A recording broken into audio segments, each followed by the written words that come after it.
tell you a morality tale from when our country was young that the settlers used to tell about the woods of Massachusetts and the creatures that lived there. One summer, a bear was by the stream, and old man Wind appeared and said, "Bear, I shall blow a mighty cold upon the land, and gorge yourself on fish and meat, and go find a den. Then sleep, not for one night, but for 60. Go tell all the animals of the forest what I have told you." Bear was sad because the fish were his friends, and now he had to eat them. But he knew to do whatever the wind told him. The animals of the forest often teased Bear and said he was slow and lazy and foolish for listening to old man Wind. "You're talking to the wind again, eh?" laughed the rabbit. "I think Bear has finally taken leave of his senses," said the turtle. "And he's getting so rotund that even I could outrun him." "I'm smart and quick," said Rabbit. "I'll outrun old man Wind if he comes a-calling, or you, since you're into eating your friends." The turtle said, "If Wind comes, I'll just hide my shell." Then Bear went and warned Coyote and Possum that they should prepare for a long, cold winter. "It's so hot," said the Coyote. "There's plenty of time." The lazy Possum said, "Well, there's an abundance of food. Maybe I'll just store some in my pouch." Even his squirrel friends made fun of Bear. They laughed and laughed and squibbled and squabbled.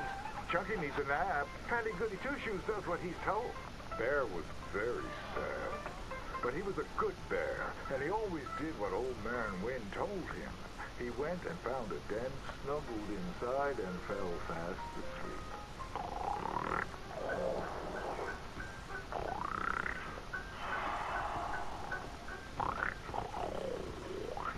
Bear snored and snored for many days.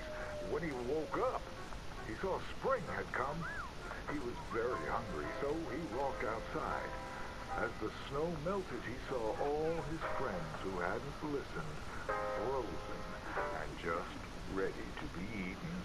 And that's why the bear hibernates. So listen to your elders and do just what you're told.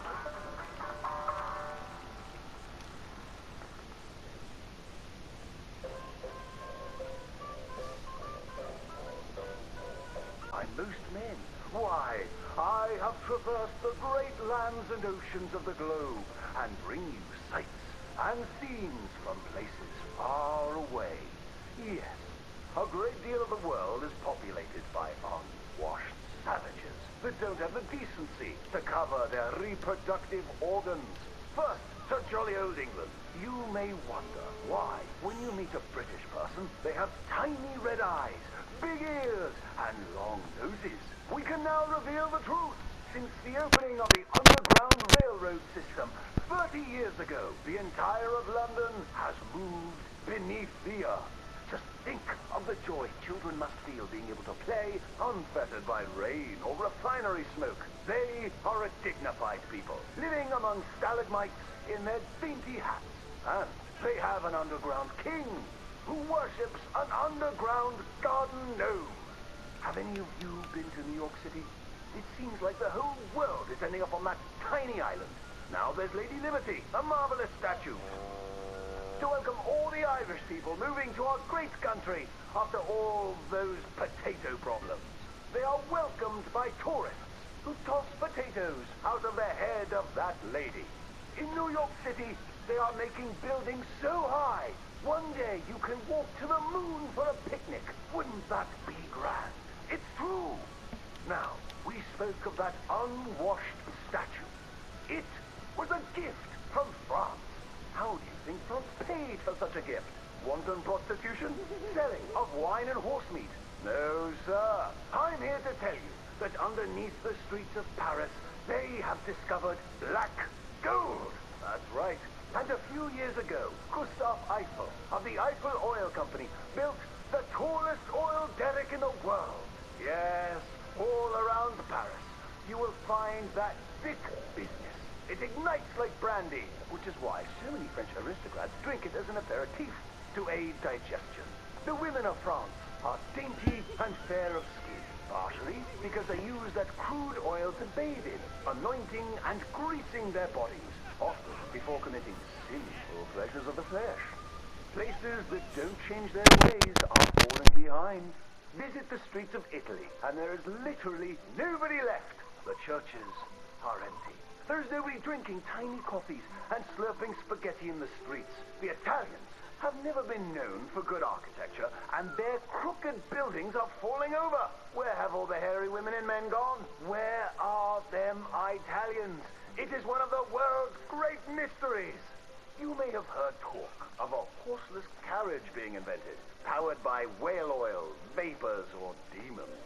Ironically, that is a myth. What is more exciting, the Germans have developed a mechanized horse that never needs to eat or sleep. It is a marvel of invention and is intended to facilitate the German army when it invades France or Russia in their campaign to spread the gastronomical wonders of low-quality beer, sausages, and sauerkraut.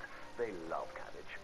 But other than America, where we have plenty of room, it is so crowded in Europe that they are racing to set up a new country at the North Pole where they can dine on the delicacy of frozen fish, penguins, and polar bears. Imagine a place that never gets hot.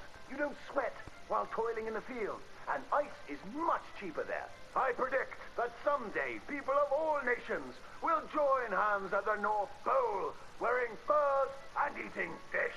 My next adventure will be to visit Egypt, where I hear they live in giant triangles and talk in a Chinese-like language of birds and eyes and squiggly lines. And they worship cats, which is a bit worrisome and unsavory. Thank you, ladies and gentlemen, for joining me on these fantastic journeys.